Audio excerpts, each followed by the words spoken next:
Vote গণনার দিনেও গোটা রাজ্যের পরিস্থিতির উপর কড়া নজর রাখছে মমতা বন্দ্যোপাধ্যায়। সোমবার সকাল থেকেই কালীঘাটের বাড়িতে বসে রাজ্যের গণনা কেন্দ্রের প্রতিটি আপডেট খুঁটিয়ে পর্যবেক্ষণ করছেন তিনি।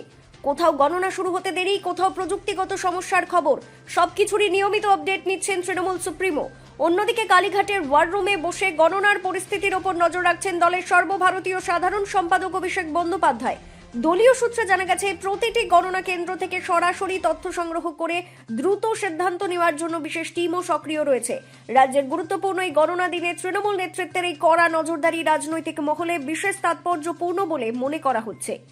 শান্তিপূর্ণ ভোট গণনার রেজাল্ট হোক, এটা আমরাও চাইছি, কমিশনও চাইছেন। কিন্তু চেষ্টা হলেও সফল হবে না গন্ডগোল করা। আপনার মার্জিন কত আশা করছেন? মার্জিন তো ভালোই হবে, এখনো পর্যন্ত যেটা হয়নি, কিন্তু আমরা টার্গেট রেখেছি 1 লাখ ভোট। খড়গপুরের মানুষের কাছে আমরা দাবি রেখেছি, নিশ্চয়ই তারা আমাদের দাবি পূরণ করবেন। খড়গপুর না, বাকি বিধানসভা কেন্দ্রগুলি সব জায়গায় একতরফা হবে, রেজাল্ট দেখে রাখুন নতুন সরকার। তৃণমূল কংগ্রেস যে 200-র বেশি আসনের দাবি করছে, আজকে পর্যন্ত 200 পাচ্ছে, আজ বিকাল থেকে আমরা পাবো না। অভিযোগ করছেন যে বিভিন্ন জায়গায় সিসি ক্যামেরা বন্ধ হয়ে যাচ্ছে, লোডশেডিং হয়ে যাচ্ছে। যারা হেরে যায় তারা অভিযোগ করে। অলরেডি রাস্তায় বসে গেছেন। কারা বসে? বিরোধীরা বসে অভ্যাস করছে। গতকাল থেকে বিভিন্ন জায়গায় অভিযোগ করছে তৃণমূল যে বিভিন্ন জায়গায় সিসিটিভি ক্যামেরা কাজ করছে। প্রতিটি অভিযোগ দেখা হয়েছে। কোনো কোনো ক্ষেত্রে ক্যামেরা হয়তো 5 মিনিট 10 মিনিটের জন্য অফ হয়েছে বিভিন্ন টেকনিক্যাল কারণে।